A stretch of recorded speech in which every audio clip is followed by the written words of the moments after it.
Вы когда-нибудь чувствовали, что за гранью привычного мира скрывается нечто большее? Древние понимали этот язык символов, а мы променяли его на холодный расчет, но тайное знание терпеливо ждет своего часа. Мы открываем двери в прошлое, где каждая легенда — это ключ к одной из троп вашей собственной души.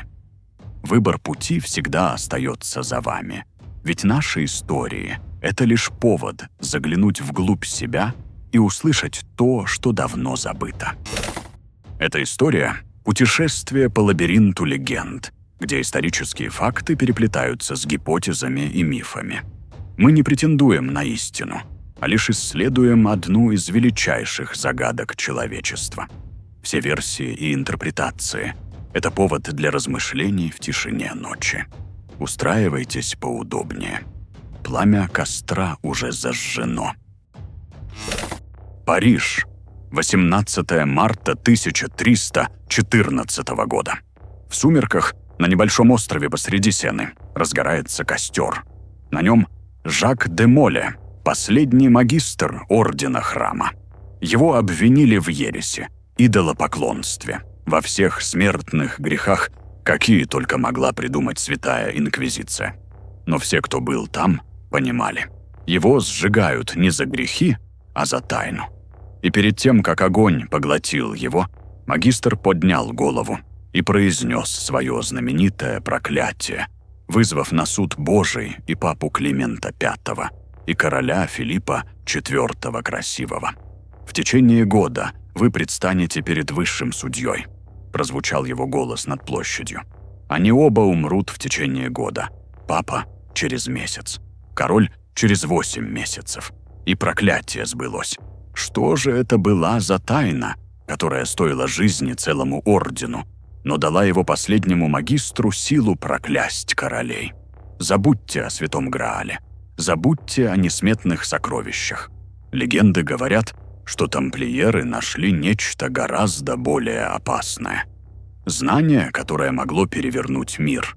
Знание, за которое убивают даже спустя 7 веков. История начинается не с богатства, а со странности. 1119 год. Иерусалим только недавно был отвоеван крестоносцами.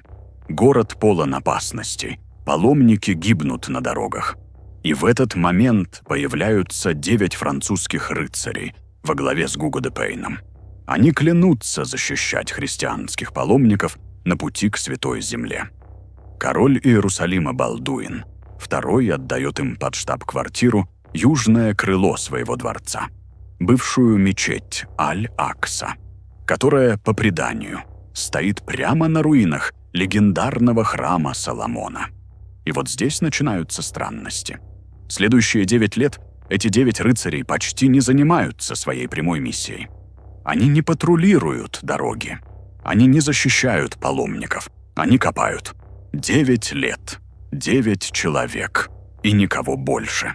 За первые 9 лет существования ордена к ним присоединился всего один новый рыцарь. Один! Для сравнения, обычные рыцарские ордена принимали десятки новобранцев ежегодно.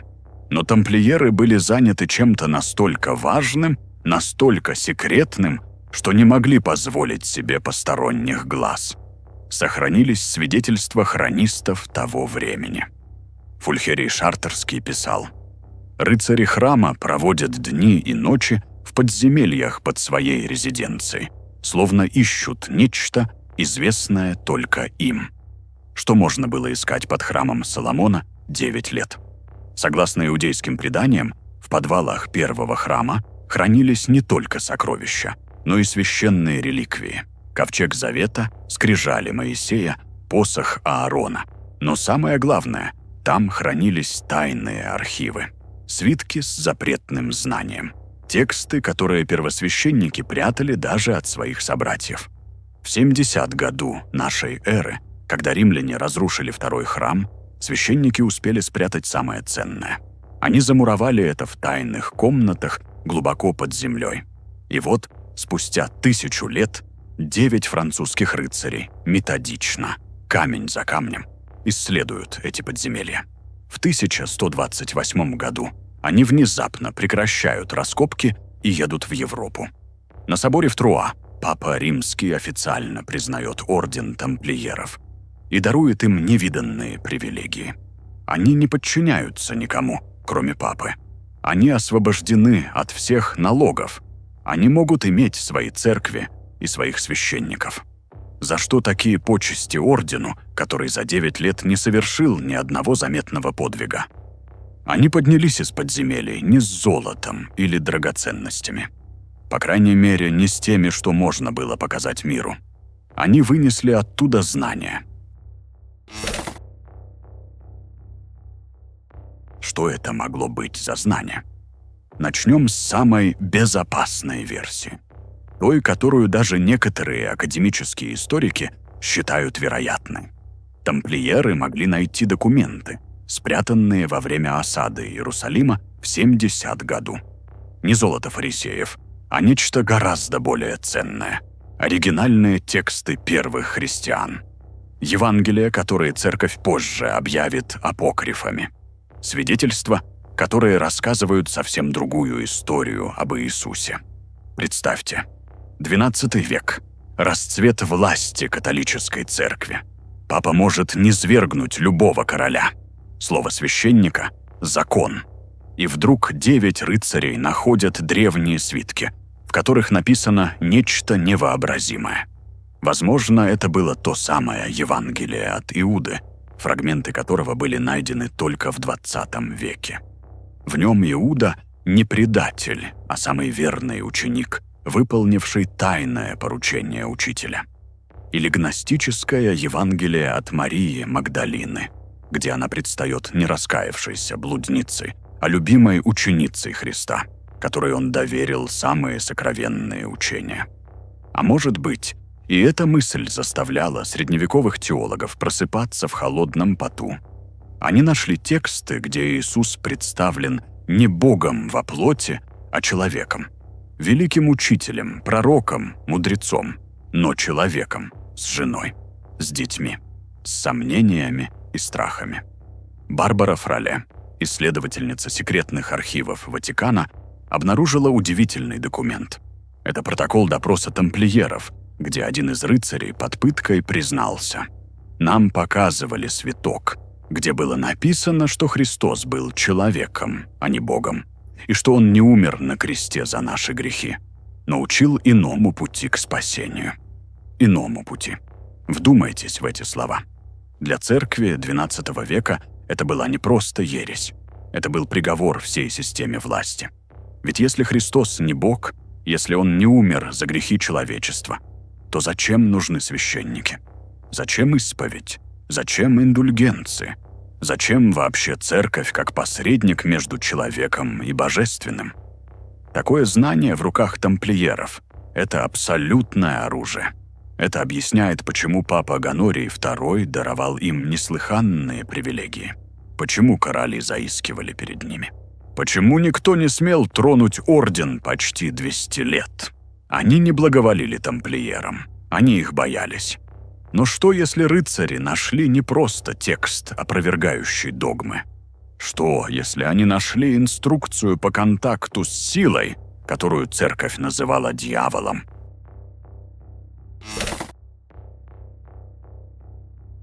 «13 октября 1307 года. Пятница. С тех пор пятница 13 считается несчастливым днем. По всей Франции одновременно арестовывают тамплиеров. Инквизиция предъявляет им 127 обвинений. Среди них одно, которое повторяется в протоколах снова и снова. Поклонение идолу по имени Бафомет. Рыцари под пытками рассказывают удивительные вещи. Они говорят о говорящей голове, которая давала им мудрость, о странном существе с головой козла и телом человека. О ритуалах, где они целовали это существо и получали от него силу и богатство. Инквизиторы были уверены, тамплиеры поклонялись дьяволу. Но давайте отбросим средневековую истерию и посмотрим внимательнее. Слово «бафомет» впервые появляется именно в протоколах допросов тамплиеров. До этого его не существовало ни в одном демонологическом трактате. Откуда оно взялось? Современные лингвисты предложили несколько расшифровок. Самое интересное принадлежит Хью Шонфилду, специалисту по древним языкам. Применив к слову «бафомет» древнееврейский шифр «адбаш», он получил слово «софия» — «мудрость» по-гречески. Идрис Шах, исследователь суфизма, предложил другую версию. «Бафомет» — это искаженное арабское «абу фихамат», что означает «отец понимания». Элифас Леви, великий оккультист XIX века, пошел еще дальше. Он расшифровал «бафомет» как аббревиатуру. «Бафометис» — крещение мудростью. И создал тот самый образ, который мы знаем сегодня. Существо с головой козла, крыльями, с пентаграммой на лбу, восседающее над миром. Но это не демон. Присмотритесь внимательнее к символике. У Бафомета одна рука поднята вверх, другая опущена вниз. Что наверху, то и внизу. Основной принцип герметизма. У него женская грудь и мужской фаллос. Соединение противоположностей. На руках написано «Solve it coagula» — «Растворяй и сгущай». Алхимическая формула трансформации. Это не идол для поклонения. Это символ. Символ целостности. Символ человека, соединившего в себе все противоположности. Мужское и женское, свет и тьму, материю и дух, земное и небесное. Это символ того, чем может стать человек, если пойдет по пути прямого познания божественного. Без посредников, без церкви, а говорящая голова. В традициях многих эзотерических школ существовала практика медитации на череп. Не для некромантии, а для размышления о бренности жизни и вечности духа. Тамплиеры могли хранить череп особо почитаемого учителя. Возможно, даже Иоанна Крестителя, чью голову, по преданию, нашли именно они. Но самое интересное в другом. В протоколах допросов несколько рыцарей, независимо друг от друга, описывают одну и ту же церемонию. Во время инициации им показывали распятие и говорили: «Не верь этому. Это всего лишь кусок дерева. Истинное спасение внутри тебя». Поклонение Бафомету было не идолопоклонством. Это была верность иному принципу. Принципу, что божественное не где-то на небесах, а внутри человека. И для средневековой Европы это было страшнее любой ереси. Но как это запретное знание проявилось на практике? Ведь если тамплиеры действительно владели некими тайными учениями, это должно было дать им реальные преимущества. И оно дало. Настолько реальные, что даже современные историки не могут объяснить феноменальный успех ордена рациональными причинами. Начнем с финансов. За несколько десятилетий нищий орден воинов-монахов создал финансовую империю, охватившую всю Европу. Они изобрели банковскую систему, которой мы пользуемся до сих пор. Паломник мог сдать деньги в любой командории тамплиеров в Европе, получить зашифрованную расписку и обналичить ее в Иерусалиме. Это были первые в истории банковские чеки. Система шифрования была настолько совершенной, что подделать документ было невозможно. Откуда у воинов-монахов такие познания в криптографии и финансах? Они сужали деньги королям. Французская корона была должна ордену астрономическую сумму — 500 тысяч ливров. Для сравнения, годовой доход всей Франции составлял около 1 миллиона ливров. Но деньги — это только верхушка айсберга. Посмотрите на готические соборы, построенные при участии тамплиеров. Нотр-Дам, Шартерский собор, Реймский собор.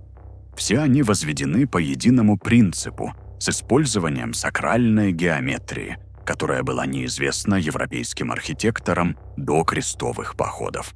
Бернар Клервосский, духовный покровитель тамплиеров, писал: «Бог — это геометр.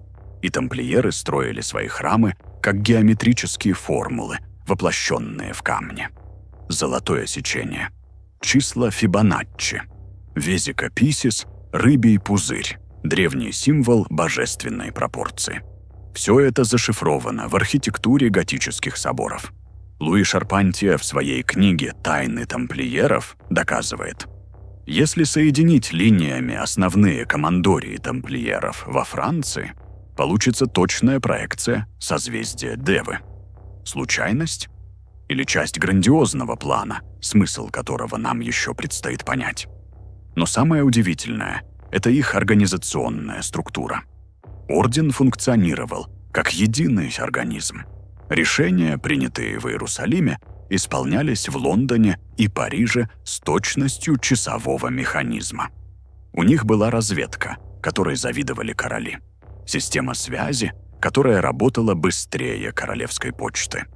Жак де Витри, епископ Акры, писал о тамплиерах. Они действуют как один человек с 1000 рук и 1000 глаз. Они знают то, что происходит за морями, раньше, чем об этом узнают короли. Современные исследователи теории систем говорят, что орден тамплиеров был первой в истории сетевой организацией. Они на 7 веков опередили свое время. Откуда такие знания? Откуда понимание принципов, которые человечество откроет только в 20 веке? Может быть, под храмом Соломона они нашли не только религиозные тексты, но и нечто большее. Знание древней цивилизации, которая была более развита, чем мы думаем. Арабские алхимики, у которых учились тамплиеры на Востоке, говорили о «зеленой скрижали» Гермеса Трисмегиста, тексте, содержащем все тайны мироздания. О книге Тота, египетском трактате, дающем власть над материей и временем. Легенды? Возможно. Но как тогда объяснить, что орден, начавший с 9 нищих рыцарей, за 200 лет стал богаче любого европейского королевства? Они стали слишком могущественными, слишком независимыми. И король Франции Филипп Красивый, утопающий в долгах перед орденом, решил, что знание, которое нельзя контролировать, нужно уничтожить. Костер, на котором сожгли Жака де Моле, давно погас. Но тайна тамплиеров продолжает тлеть в умах искателей истины. Так что же они нашли под храмом Соломона? Возможно, не было никакого конкретного артефакта. Ни Грааля, ни Ковчега Завета, ни философского камня. Возможно, их главный секрет — это идея. Идея о том, что человек может напрямую общаться с Божественным, без посредников в лице церкви. Идея о том, что мир устроен сложнее, чем написано в священных книгах. Они нашли знание, которое делало человека свободным. А для любой системы контроля нет ничего опаснее свободного человека.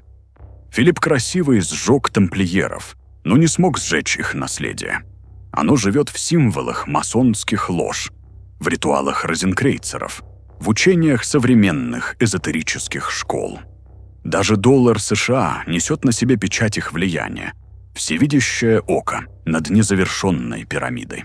Символ, который тамплиеры принесли с Востока. Возможно, их главная тайна в том, что тайны не существует. Есть только знание, которое одни люди прячут от других. Знание о том, что каждый человек — это микрокосм, отражение Вселенной. Что Царство Божие внутри вас есть, как сказано в Евангелии от Луки. Тамплиеры заплатили за это знание высшую цену. Но прежде чем пламя поглотило последнего магистра, он успел бросить семена истины в ветер времени. И эти семена продолжают прорастать. Возможно, их наследие — это не спрятанные сокровища, а сама идея тайного общества, хранящего альтернативное знание. Эта идея жива и сегодня. Как вы думаете, какая тайна в современном мире могла бы стать такой же опасной, как секрет тамплиеров в XIV веке? Какое знание сегодня способно разрушить привычную картину мира? Поделитесь своими мыслями в комментариях. Если это ночное погружение в тайну было для вас интересным, подписывайтесь на канал. Впереди еще много историй, скрытых на темных страницах прошлого. Истории о тех, кто осмелился заглянуть за завесу обыденности и заплатил за это высшую цену. В следующем выпуске мы расскажем о черных книгах Ватикана и о том, почему некоторые древние тексты до сих пор хранятся в секретных архивах под грифом «Чтение опасно для веры». Спокойной вам ночи, и да хранят вас ваши тайны.